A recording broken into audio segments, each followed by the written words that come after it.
Hello friends, வணக்கம். இன்னைக்கு நான் செய்ய போறது இஞ்சி தொக்கு. இதை ஒரு சைடு வந்து புளி இஞ்சும் அப்படின்னு சொல்லுவாங்க. வாங்க இதை எப்படி பண்றதுன்னு பார்க்கலாம். ஃபர்ஸ்ட் நல்லெண்ணெய் வந்து ஒரு 3 டேபிள் ஸ்பூன் விட்டுக்கோங்க. எண்ணெய் காஞ்சோடனையும் 1/2 டீஸ்பூன் கடுகு,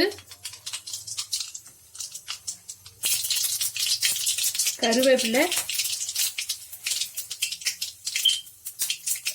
4 வரமிளகாய். இந்த இடத்துல வந்து பச்சை மிளகாய் வேணுங்கிறவங்களும் பச்சை மிளகாய் போட்டுக்கலாம். இப்போ துருவி வச்சிருக்க 1 கப்பு இஞ்சி,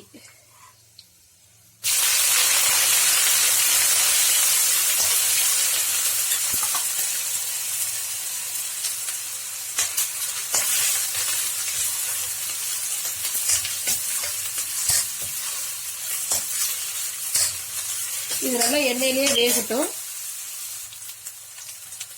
இஞ்சி நல்லா பாதி அளவுக்கு வெந்துருச்சு. இப்போ வந்து 1/4 டீஸ்பூன் வந்து மஞ்சத்தூள்,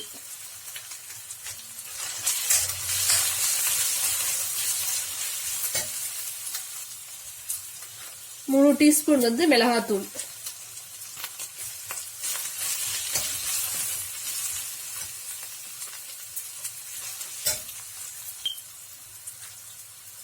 ½ டீஸ்பூன் வந்து பெருங்காயம். நீங்க கட்டி பெருங்காயம் யூஸ் பண்றதா இருந்தா எண்ணெயிலேயே போட்டுருங்க. கடுகு தாளிச்சோனையுமே பெருங்காயம் போட்டுருங்க.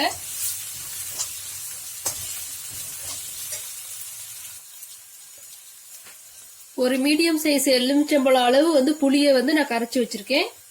இதை இப்ப சேர்த்துக்குவோம்.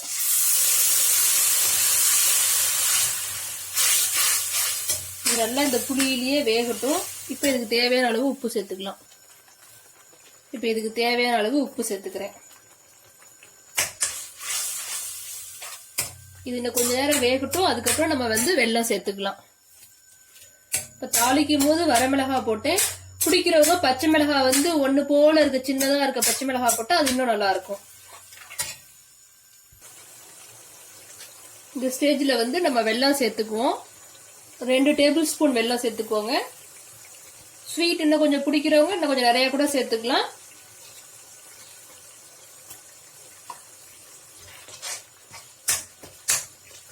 இஞ்சி வந்து நார்மலாவே வந்து நேச்சுரல் ஆன்டிபயோட்டிக். இது வந்து தயிர் சாதத்துக்கு எல்லாமே இந்த தொக்கு வந்து ரொம்ப நல்லா இருக்கும்.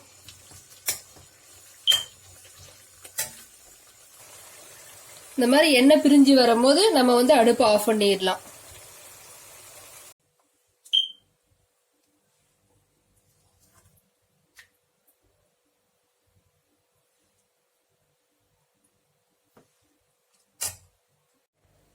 சுவையான இஞ்சி தொக்கு ரெடி. இது வந்து இஞ்சி தொக்கு தயிர் சாதத்துக்கு, தேங்காய் சாதத்துக்கு, எலுமிச்சம்பழ சாதத்துக்கு, இதுக்கு எல்லாமே ரொம்ப நல்லா இருக்கும். நீங்களும் உங்க வீட்ல இதை ட்ரை பண்ணி பாருங்க. உங்களுக்கு இந்த வீடியோ பிடிச்சிருந்தா லைக் பண்ணுங்க, ஷேர் பண்ணுங்க, கமெண்ட் பண்ணுங்க, மறக்காம சப்ஸ்கிரைப் பண்ணுங்க. நன்றி.